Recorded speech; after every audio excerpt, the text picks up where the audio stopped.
हिंदू शख्स मुस्लिम बनकर Mecca Medina पहुंचा तो फिर देखिए क्या हुआ। जब एक हिंदू शख्स मुसलमान बनकर मक्का मदीना दर्शन के लिए पहुंचा तो उसके साथ क्या हुआ, ये जानकर आप भी हैरान हो जाएंगे। आज के इस वीडियो में हम आपको ऐसे गैर मुस्लिम शख्स के बारे में बताने जा रहे हैं जिन्होंने मुस्लिम बनकर मक्का जाने की हिम्मत की, ये जानते हुए भी कि वहां मुस्लिम के अलावा और कोई नहीं जा सकता। ऐसे में उन शख्स के साथ क्या हुआ, ये जानने के लिए वीडियो को बिल्कुल अंत तक जरूर देखें।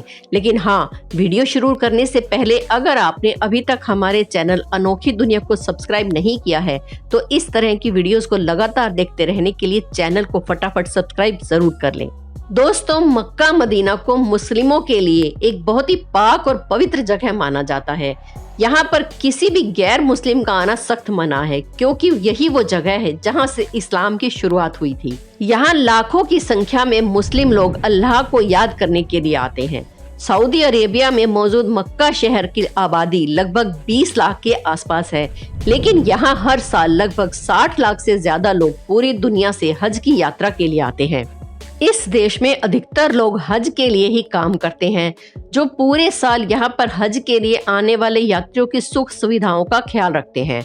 दोस्तों, इस्लाम में मक्का की सबसे पवित्र माने जाने वाली इमारत काबा है। ग्रेफाइट पत्थर से बनी 40 फीट लंबी और 33 फीट चौड़ी ये इमारत काले रंग की है और इसमें कोई भी खिड़की नहीं है, बस एक दरवाजा है। वैसे दोस्तों, ये इमारत 1400 साल पुरानी है, लेकिन इस्लाम धर्म से जुड़े हुए लोग इसे हजरत इब्राहिम के समय की मानते हैं। और आपको बता दें कि दुनिया के सारे मुस्लिम काबा की तरफ मुंह करके ही नमाज पढ़ते हैं। पर सबसे खास बात ये है कि मक्का मदीना की इस पवित्र जगह पर किसी भी गैर मुस्लिम को आने की इजाजत नहीं है, और यही चीज लोगों के बीच में इस जगह को लेकर और भी ज्यादा उत्सुकता पैदा करती है। कई लोगों का तो ये कहना है कि यहाँ कोई ऐसा काम होता है जो मुस्लिम लोग दुनिया से छिपा कर करते हैं, लेकिन हम इस विषय में आपको साफ साफ कहेंगे कि यहाँ सिर्फ और सिर्फ सच्चे दिल से खुदा की इबादत की जाती है, और कोई भी गलत काम यहाँ होना तो दूर, यहाँ आने वाले लोग ऐसा करने के बारे में सोच भी नहीं सकते। पर फिर भी लोगों के अंदर उछल कूद करने वाला दिमाग नहीं मानता, और कोई ना कोई तिगड़म भिड़ाकर वो यहाँ पर आने की कोशिश करते हैं।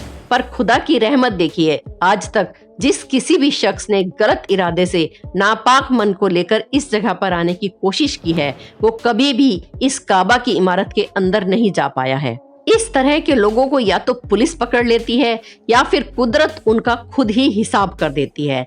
ऐसे में अब हम आपको भारत के केरला में रहने वाले एक ऐसे शख्स से जुड़ा किस्सा सुनाने जा रहे हैं, जिसे सुनकर आपको इस धर्म की खूबसूरती का एहसास हो जाएगा। केरला में रहने वाला एक शख्स जिसका नाम रमेश था, वो सऊदी अरब के रियाद शहर में काम करता था और वहाँ अपने मुस्लिम दोस्त सिद्दीकी के साथ रहता था।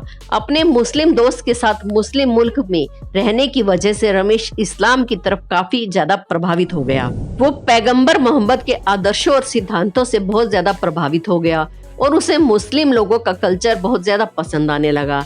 ऐसे में आप कह लीजिए कि वो मन से मुस्लिम धर्म को अपना मान चुका था। यहाँ तक कि जब रमेश अपने घर केरल वापस आया, तब भी उसके दिल में इस्लाम के लिए मोहब्बत कम नहीं हुई और अंत में उसने इस्लाम धर्म को कबूल करने का मन बना लिया। अब अपनी सबकी अलग अलग पसंद हो सकती है, लेकिन रमेश के हिसाब से इस्लाम धर्म सबसे पाक मजहब था, जिसमें ईश्वर को बिल्कुल सच्चे दिल से माना जाता है। अब ये सारी चीजें होने के बाद रमेश ने इस्लाम कबूल किया तो उसने अपना नाम बदलकर मुजम्मिल कर लिया। वही मुजम्मिल जो पहले रमेश के नाम से जाना जाता था, और इस्लाम कबूल करने के बाद अब वो एक सच्चे मुसलमान की तरह 5 वक्त नमाज भी पढ़ने लगा और इस्लाम की दी गई नसीहतों पर चलने लगा। जब वो पूरी तरह से इस्लाम को अपना मान चुका तो उसके दिल में ये ख्याल आया कि अब मुझे मक्का मदीना के दर्शन करने के लिए जाना चाहिए। ऐसे में दोस्तों, मुजम्मिल की ये ख्वाहिश भी पूरी हुई। मुजम्मिल ने अपने नए नाम से अपना पासपोर्ट बनवाया और मक्का मदीना के दर्शन के लिए चला गया। अब ये बात याद रखने की है कि वो रमेश जो अपना धर्म बदलकर मुजम्मिल बना था, पूरी तरह से इस्लाम के लिए तत्पर हो गया और मन ही मन उसने ये सोच लिया कि वो आखिरी सांस भी मक्का मदीना की पवित्र जगह पर ही लेगा। इसलिए जब वो वहां गया तो उसने खुदा से दुआ की कि हे खुदा, अब मुझे अपनी आगोश में ले ले। दोस्तों, जब रमेश उर्फ मुजम्मिल के दिल में इस तरह की इच्छा जागी तो उसने अपने साथ अपना कफन भी रख लिया और उम्रा के लिए चला गया। वो पहले मक्का गया और उम्रा करने के बाद वो मदीना आया, पर यहाँ 2 दिन तक रुका और यहाँ भी वो खुदा से यही दुआ करता रहा कि ए खुदा, मुझे अपनी आगोश में ले लो, मैं इस बार यहाँ से वापस नहीं जाना चाहता। खुदा ने उसकी ये दुआ भी कबूल कर ली और जब वो नमाज अदा कर रहा था तभी वो सजदे पर गया और कभी नहीं उठा, जिसके बाद उसे वहीं पर दफना दिया गया। अब दोस्तों, आप किसी भी धर्म के क्यों ना हो, हर धर्म शांति, अमन और चैन से जीना सिखाता है। ऐसे में इस तरह के लोग चाहे किसी भी धर्म को चुन लें, वो बस अपने धर्म के प्रति सच्चे दिल से समर्पित रहते हैं और यही चीज इन्हें ईश्वर के इतना करीब ले आती है कि उनकी हर इच्छा पूरी हो जाती है। अब आप खुद ही सोचिए कि एक गैर मुस्लिम जो जन्म से इस्लाम धर्म के साथ पैदा नहीं हुआ था, लेकिन इस धर्म की खूबसूरती ने उसे ऐसा मुस्लिम बना दिया कि वो अपनी अंतिम सांसें भी मक्का मदीना जैसी पाक जगह पर लेना चाहता था और उसकी ये इच्छा खुदा ने पूरी भी की। अब इससे ये बात साफ हो जाती है कि खुद खुदा अपने बंदों में कभी फर्क नहीं करता।